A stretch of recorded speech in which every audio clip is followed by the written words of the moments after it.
जब हम APR file करते हैं तो एपीआर फाइल करने में रिपोर्टिंग ऑफिसर, रिव्यूइंग ऑफिसर और एक्सेप्टिंग ऑफिसर तीनों प्रकार के अधिकारियों की नाम की यहाँ पर आवश्यकता पड़ती है कि आपने इनके जब अंडर में कार्य किया है तो इनकी डिटेल आपको यहाँ पर फिल करनी होती है।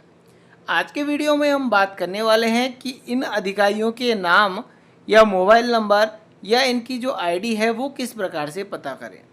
जब आप अपने एपीआर को खोलते हैं तो उसमें ऊपर की ओर वहाँ पर लिस्ट दिखाई देती है, तो उस ऑफिसर लिस्ट को आप डाउनलोड कर सकते हैं या फिर इस लिस्ट को आप अपने टेलीग्राम जो चैनल है हमारे वहाँ से आप ज्वाइन करके डाउनलोड कर सकते हैं।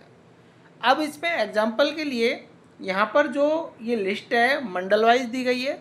एक एग्जांपल यहाँ पर हम जैसे अलवर ज़िले का ले लेते हैं, तो अलवर ज़िला जो है वह जयपुर मंडल में आता है और जयपुर मंडल की जो डिटेल है वह पृष्ठ संख्या 39 से 48 पर दी गई है। तो हमें स्क्रॉल करते हुए 39 से 48 के पेज नंबर पर आ जाते हैं। अब जैसे ही हम यहाँ पर आते हैं तो हम यहाँ पर जब अलवर की डिटेल देखना चाहते हैं तो उसमें जो आपका रिपोर्टिंग ऑफिसर है वो तो अपना पीओ होता है, जिसके तो मोबाइल नंबर और नाम आप सभी को पता होते हैं, तो आप उसे आप अपने आसानी से सर्च कर सकते हैं। दूसरा रिव्यूइंग ऑफिसर जो आपका टीचरों का होता है वह सीबीओ होता है, तो सीबीओ का आपको जो नाम है इस लिस्ट में देखने को मिल जाएगा।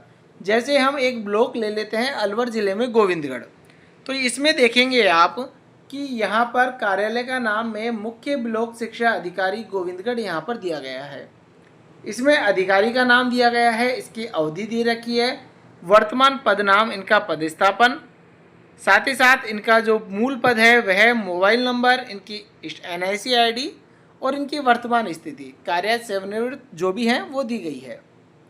इसी प्रकार से यहाँ पर हम डीओ की डिटेल जब देखते हैं तो इसी लिस्ट में आपको देखने को मिलेगा जिला शिक्षा अधिकारी मुख्यालय प्रारंभिक शिक्षा अलवर। अब इसमें समस्या यहाँ पर आती है कि इस कार्यालय में यहाँ पर आप देखेंगे अधिकारियों का जो नाम है कार्य की अवधि वाइज 5 बार नाम दिए गए, 1, 2, 3, 4 और 5।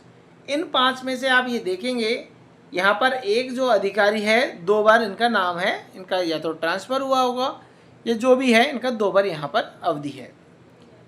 अब लेकिन इन जब आप इसमें साइड में आते हैं तो यहाँ पर इनकी वर्तमान स्थिति को देखते हैं कि इनकी वर्तमान स्थिति क्या है।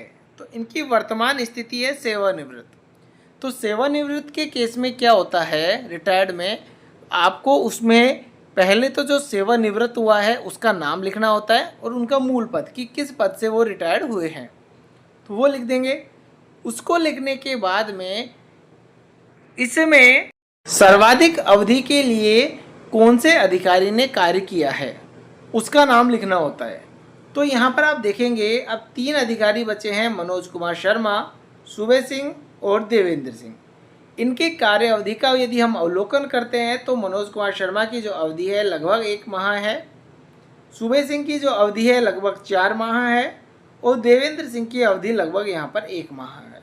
तो सर्वाधिक कार्य अवधि जो है यहाँ पर सुबे सिंह की है।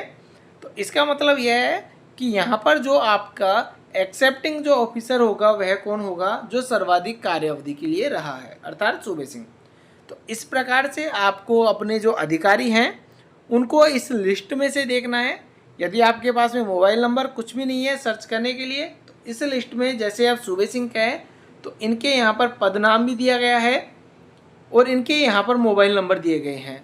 तो इस मोबाइल नंबर को आप एंटर करके आप इनको सर्च कर सकते हैं और ड्रॉप डाउन लिस्ट में से आप इनको सेलेक्ट कर सकते हैं। तो इस प्रकार से आपको अपने अधिकारियों को सर्च करना है। विभाग के द्वारा ये लिस्ट दी गई है, साथ ही साथ हमारे द्वारा अपने टेलीग्राम चैनल पर भी अवेलेबल करा दी गई है, जिसका लिंक आपको डिस्क्रिप्शन बॉक्स में दिया है। तो आज की वीडियो में इतना ही, धन्यवाद।